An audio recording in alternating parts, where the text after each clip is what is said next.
This is the Retirement Plan Playbook. I'm Brent Pasqua here, as always, with Matthew Thiel and Joshua Winterswijk. This is episode 27, and today's topic is: do you need bonds in your retirement portfolio? Which I think is a question that many people are now asking. But before we get to our topic, let me ask you guys a couple of quick questions. Now that restaurants are starting to open up, have either of you decided it's time to dine out? And what has been your experience if you did? I did dine out. I went back to the old trustworthy Chipotle, and it was a really, really good experience. First of all, when you open the door, there's a hand sanitizer.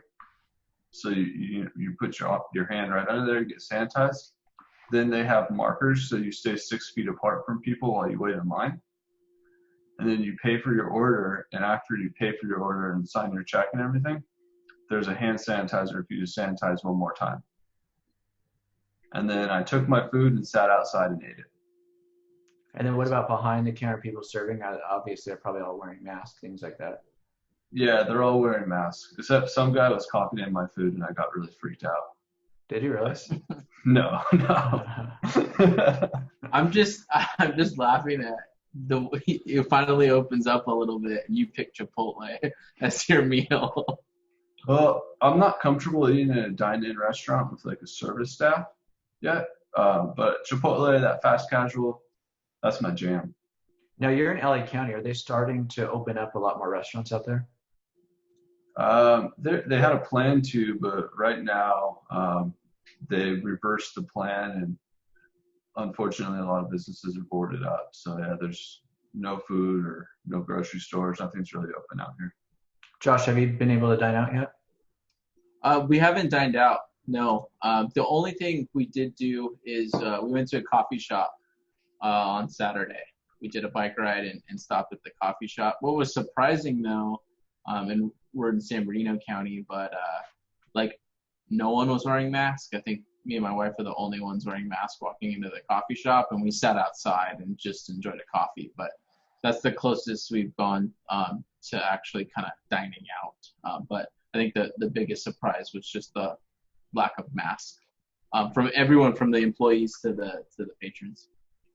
Yeah, we haven't dined out yet either. We're just holding off. I mean, obviously with kids, that brings up another challenge. You know, if we're sitting outside and we're spaced out far enough, I think we'd be comfortable with it. But just with kids, that we're just holding off for just a little bit longer to see sort of what happens as we get kind of through more of the seasonal phase of this.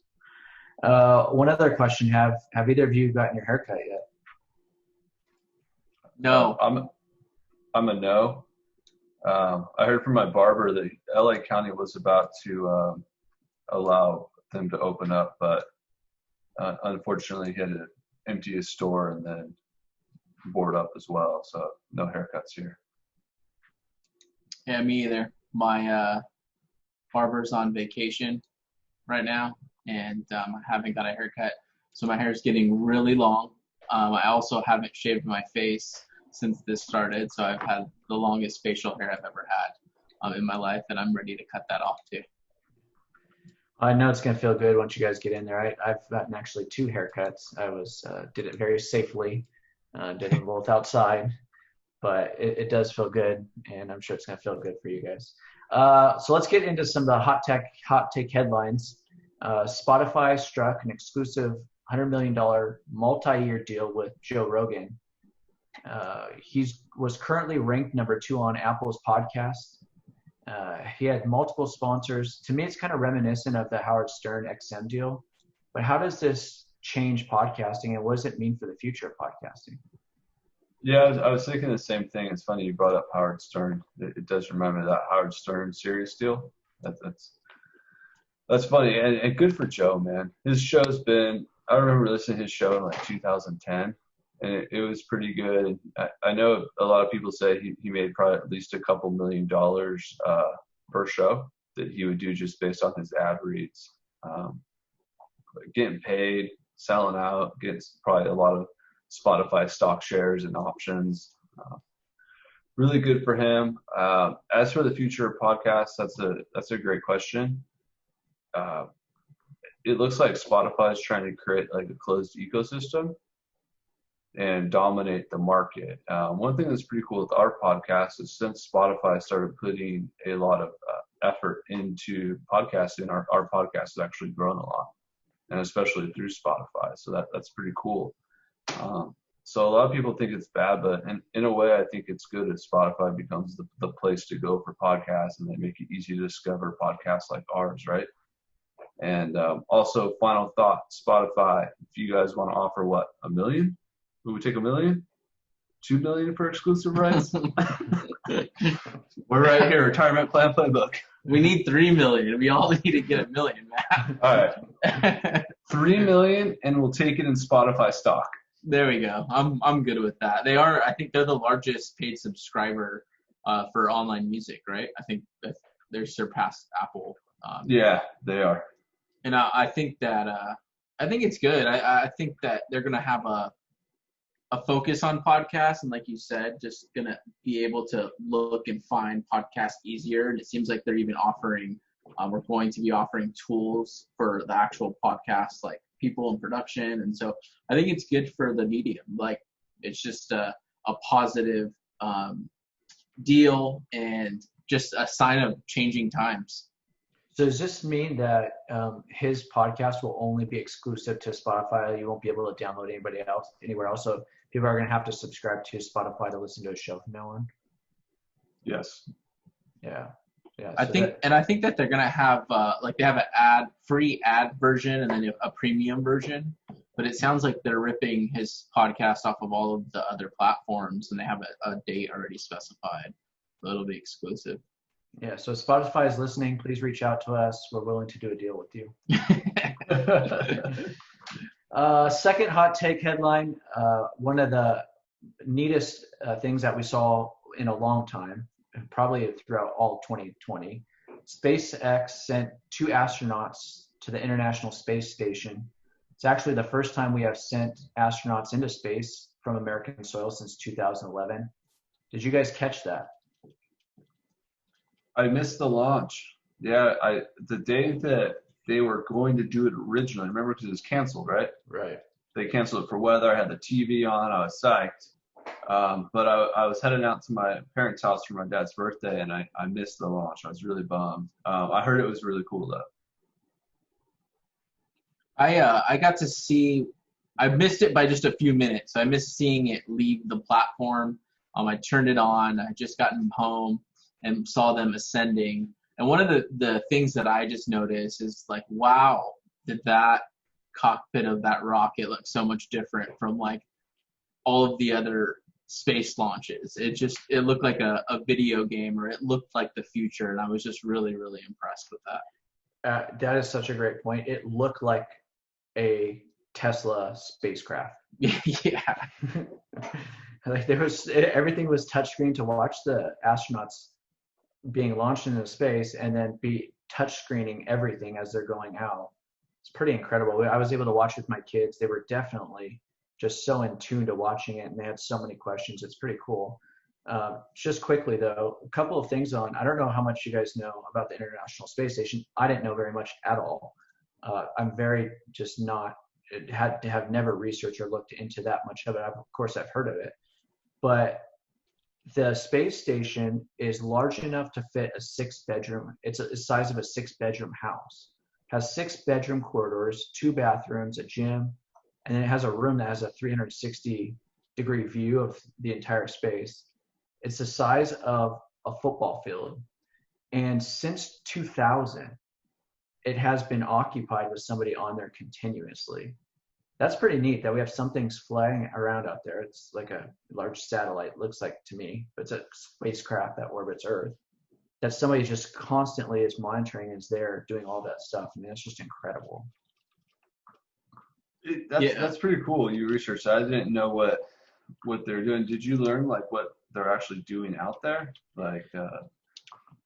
So they continue to study whatever it is that they study about the universe. But I guess one other cool fact was the space station makes 16 orbits around Earth every 24 hours.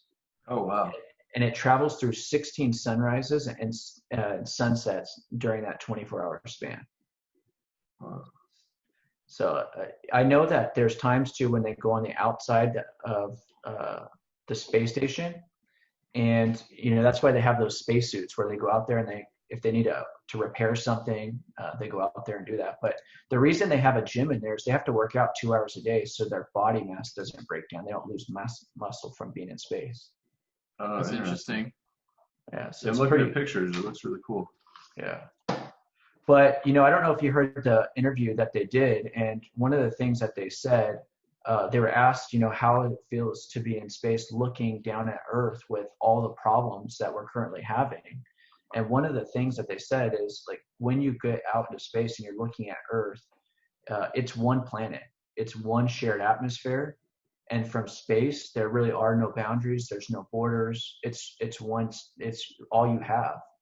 And so, I mean, I think that's such a neat point that with everything going on, with two guys going into space like that, looking back down on it, like really, it's one shared atmosphere, and we all have to live and work together to preserve it. Yeah, it's really nice to hear from them. Yeah, that's beautiful. Let's get to the retirement planning corner. One of the lesser talk about impacts of the coronavirus is current fixed income yields. The Federal Reserve once again slashed interest rates to 0% in order to try and bring stability to the financial markets. As of today, the 10-year U.S. Treasury yields 0.66%. Interest rates are as close to negatives as they have ever been. Although Federal Reserve officials doubt that they'll actually go negative like Japan and parts of Europe. But many retirees are wondering if bonds are still needed in a retirement portfolio, which I think is such a fascinating question. Matt, are we really seeing the death of bonds at this point? The short answer, Brent, is no, but we're going to have to give our listeners some more facts behind this. So the first thing I think that bonds are good for, why we use them, especially in retirement portfolios, is they reduce the volatility, right? A bond fund or a bond position should go up or down less than stocks. So like when we have those big sell-offs like we did in February, March, your portfolio won't drop as much.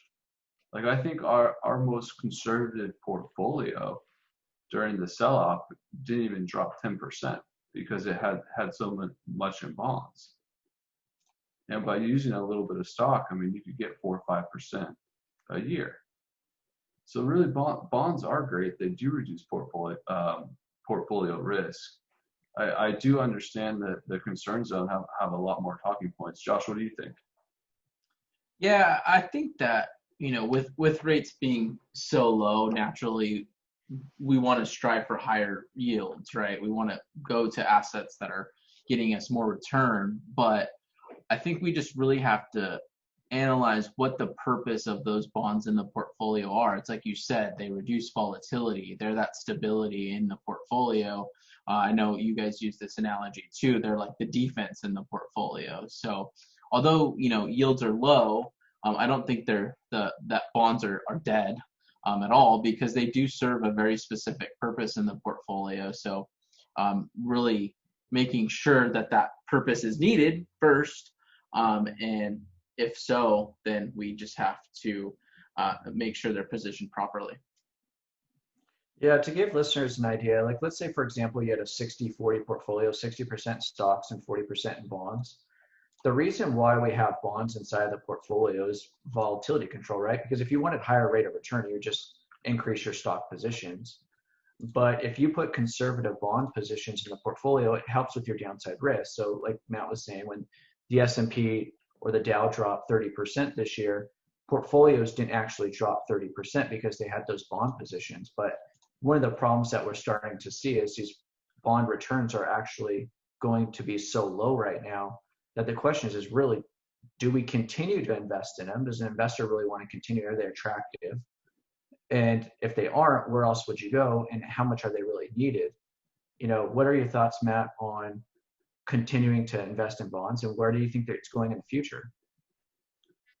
Yeah, I think you have to, because like we said, I mean, they reduce portfolio volatility.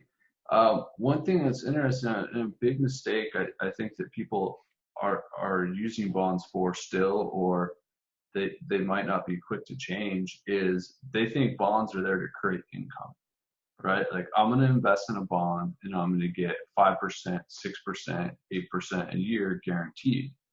Those days are gone. Bonds should be used right now in retirees' portfolios just to reduce the volatility. By volatility, we mean your portfolio won't drop as much when the market drops. So I got an example. Let's take a look at the 30-year U.S. Treasury bond. 20 years ago, this was the staple of a retirement portfolio. Say you had $1 million, you'd buy one 30-year Treasury bond with that million. It would yield 4 or 5%. You get your 40, 50,000 a year guaranteed income. That's Social Security. Your retirement's done. Right. You don't have to worry. And then you pass away, or the bond comes up, you get your $1 million back. It's a great strategy. Now that 30-year bond only gets you about $14,000 a year in income. Doesn't even cover Social Security. So the only reason for bonds right now is to really reduce the volatility of your portfolio and get a little bit of yield. I mean, they're yielding 2-3%.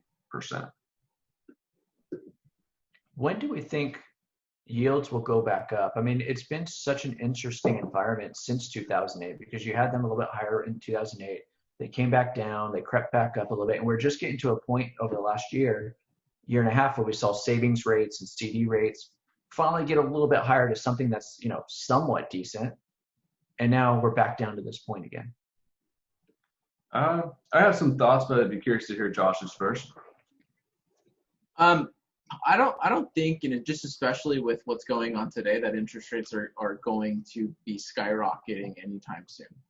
I just think that there's just still so much uncertainty. We're seeing the Fed using so many of, their tools in their tool bag to help reduce the impact of COVID and everything else. So I just don't think that we're going to see rates right away rise. There's just not a lot of good explanation for that. But like Matt said, I mean, the bonds are serving just that purpose. It's not for income anymore. It is for that stability in that portfolio. And we've kind of been dealing with lower yields from bonds for a while now. So it's not something that's like extremely different or something that we're like totally not used to. We haven't seen bond yields, like you had mentioned, very high in a very long time. And really, since I've been an investor, they've never really been higher than 6%. So that's, kind of, again, just looking under the hood and making sure that if you are investing in bonds, they're serving the right purpose.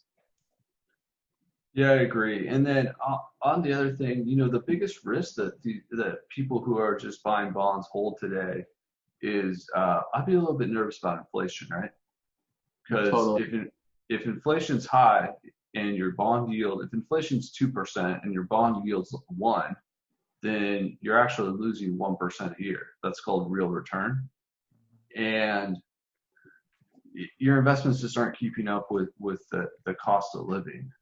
So again, we have to try some different unique portfolio strategies to get around that. One option is we could use inflation-linked bonds. And I think that's going to become really popular for retirees to hedge out that inflation risk. And normally, what makes bonds more risky is the change of interest rates. But I think that inflation is actually that makes bonds more risky than even interest rate changes right now, just because bond yields are so low. I agree completely. Yeah, I think it's critical. I mean, regardless of where rates are at, bonds are always going to play a pretty significant role in the portfolio, even if it's just to stabilize and control volatility. I mean, at the end of the day, you need those. But if you start looking outside and you say, okay, well, I'm not comfortable with where bond rates are at, where else are you going to go? What are your other options for safety? It's a great question.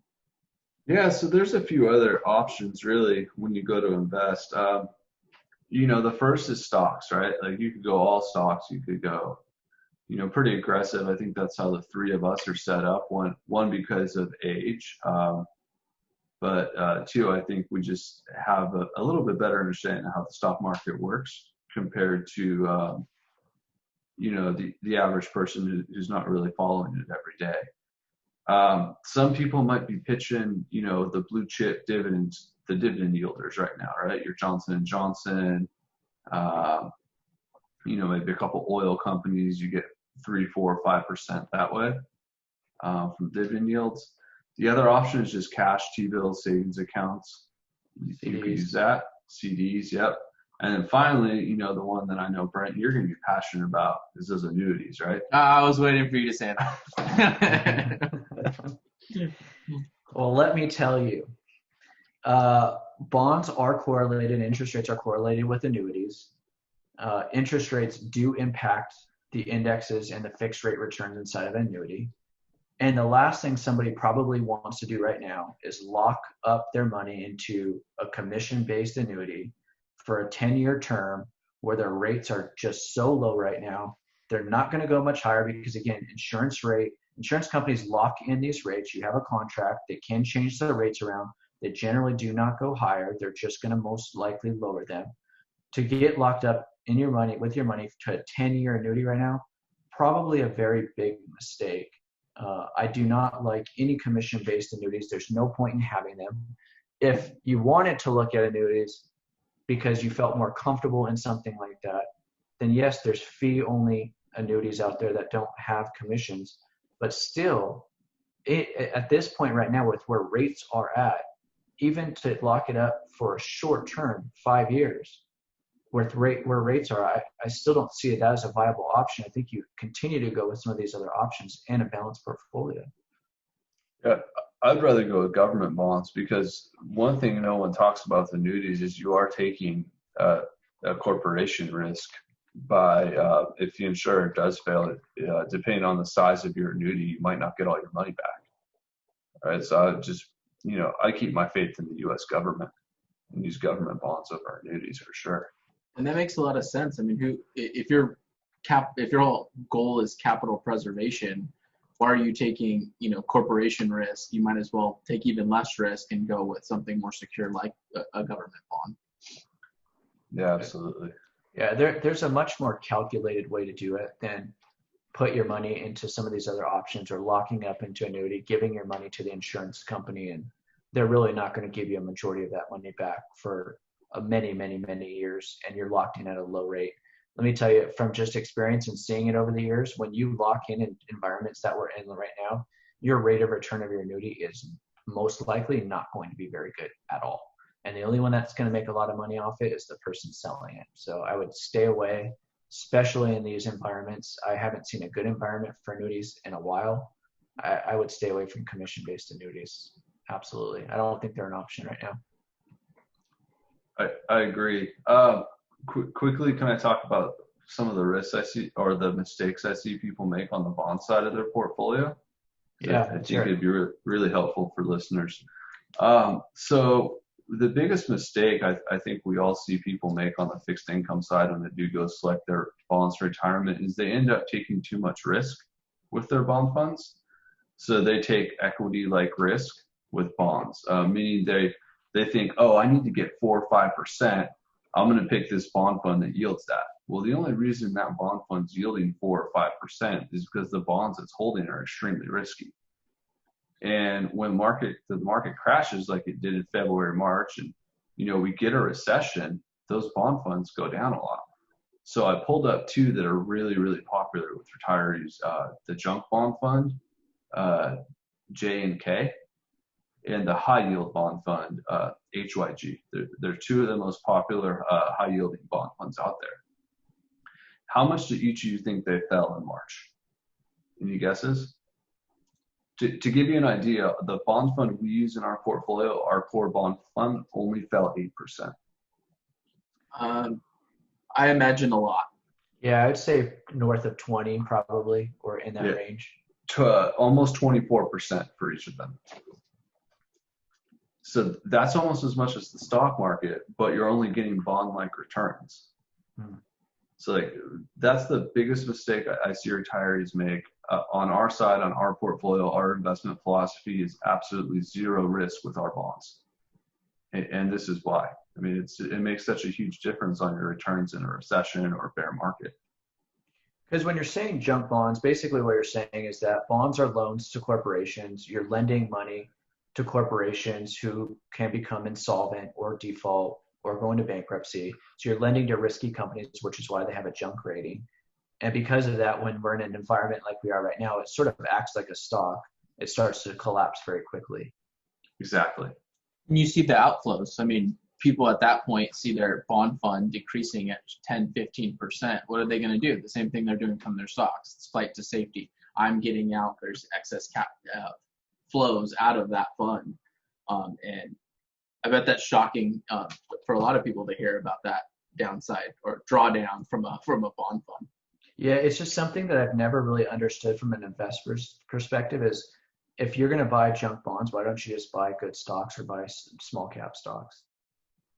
I have one guess. They're sold. Yeah. Yeah. Right. Yeah, it's a cost to purchase it. Yeah, and someone's selling it, right? I mean, it is Yeah. a product. I think it goes back to my previous point is make sure you know what the purpose of that investment is in your portfolio.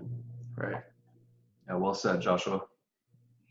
So it's safe to say that, I mean, obviously there's thousands and thousands and thousands of bonds out there. Bonds aren't going away. They're still going to play an important role, but the interest rates are low. It seems like right now is a great time to buy a house, though. It is, but the prices are going up because inventory is so low. But a lot of people are trying to buy homes right now. And is it because of rates? Is that what they're finding most attractive? I don't know. It might be a factor of everything, right? I think there's Sick of being in their multiple current factors. house. Yeah, there's multiple factors. You're seeing people flee from the cities into the suburbs. You're just, now's finally a time that people have not been spending as much or getting tired of their own home. There's just so many different variables, but the interest rates are great if you're purchasing a home. Just no one's selling homes.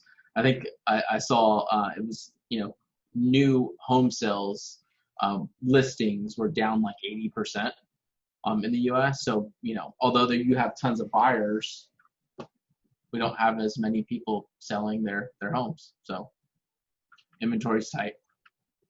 Absolutely. So keep your good bonds in your balanced portfolio. More than likely, it is an interesting environment. Let's head into the final thing. RPA recommends. Matthew, I'll let you go first. What do you have for us today? So I want to talk about the forgotten art of reading today. I think most people have probably been passing their time. If you're younger, you're probably playing video games or using that TikTok. Maybe if you're a little bit older, you're like on Facebook or watching Netflix or HBO. And then if you're much older than that, you might be watching a lot of CNN or Fox News or MSNBC, watching a lot of TV, right? So as most of us are still distancing, I'm going to go ahead and recommend the Amazon Kindle as a good way to read a book. I used to be a big like paper book guy. But the Kindle, it's actually really nice. It's light. It's easy to read at night when you're in bed and you have the lights off. You can take notes with it, which is really cool. I think it's a nice affordable device for people to do something other than watch TV or play video games or go on social media. Yeah, totally agree. What about you, Josh? I'm going to recommend, I know everyone's buying bikes, but I bought my wife a bike. I was pretty impressed. The company was called Retrospect, and it came in like this big box, and like pretty easy. I'm not too handy, and I was able to put 99% of it together by myself. I had to call in a lifeline just to make sure it was all good. But it came in this box, got delivered to the doorstep, put it together, and she loves it. And so, that's our new hobby that we just started is riding bikes, and I was impressed with the company Retrospec and getting a bike shipped here and easily put together. So focusing on the outdoor activities to try to make sure I don't gain too much weight through all this quarantine. So are you selling yourself on why you're going to buy yourself a bike now? Yeah, you know me. I kind of wait until I find a good deal for when I'm buying stuff for myself, or I have to really analyze any purchase that I make for myself. But she knew the bike she wanted, and it came back in stock because I know that they're really, really hard to find, and a lot of bike shops even around here don't have, a lot of inventory. But it finally came available. She ordered it, and eventually I will look to buy myself a new bike, hopefully. And if that day comes, I'll bring it up on recommends again. This makes sense. At first I thought he said I bought my wife a bike, and I was like, wow, that's really fast for Josh to purchase. But then he clarified towards the end and said, oh no, Brooke bought herself the bike. I still haven't bought myself one. Yeah, No. I got it for her. It was her gift. She actually graduated with her BSN. So her bachelor's in nursing, and so that was me. I gotta get some credit there. That was actually I did the research. I bought it. She just knew she wanted it. The decision was made fast. Yeah, well, she forced my hand. She was like, "This is what I want," and I had to pull the trigger. So if it was up to me, we would have waited for another discount code. So she graduated last year, then, huh? That's funny. Yeah. No, it was June. It was quick. I did a good job, but it's not. Again, it was because it was her. It wasn't for me. I'll probably get my bike next year this time. I have an RPA recommend, but I got to go full disclosure first because I own stock in it. I'm going to go with Celsius. I think we all do, right? Yeah. Just sorry to cut you off. Yeah. Yeah, we all do. It's a company that makes healthier versions of energy drinks. It's not sugar-based energy. It's more natural vitamins. And it has about 200 milligrams of caffeine. So like in the middle of the day, if you're hitting kind of that low point or you're ready to go work out, it's a good way to give you that big pick-me-up. I wouldn't recommend drinking it at night. For some people, I think it gives them a little bit of the jitters if for the first time they drink it. But it's just another way to get some caffeine if coffee is hard on your stomach or you need an extra midday pickup. Love it. Stock has been doing very well also through quarantine. I don't know what's going on with them. I don't know if they just because they release new flavors and new types or what, but they're just doing outstanding. And it's a good energy drink, so I do recommend it. For most people, you should stay away from probably sugar-based energy drinks. I don't think that's healthy for anybody. But do you have a favorite flavor to recommend? I do. I get two. I got the kiwi, and and then also I get the packets, which are like the lemon, and it's like a mixture flavor, like a berry flavor, which are really good. My wife likes the orange and watermelon, so. The guava is really good. So those are the different ones that we really like. And I've tried a lot of them, and they just released peach recently. So Nice. it's actually a really neat company. So you might want to check them out. Monster replacement, right? Yeah, exactly. Nobody needs Monsters. nobody needs to drink Monsters or Red Bulls. And it's really bad for your heart. So thank you all for listening to the Retirement Plan Playbook. If you'd like to learn more about us or read the show notes, please go to the Retirement Plan Playbook. We thank you for listening. Thank you, guys. Thank you. Bye.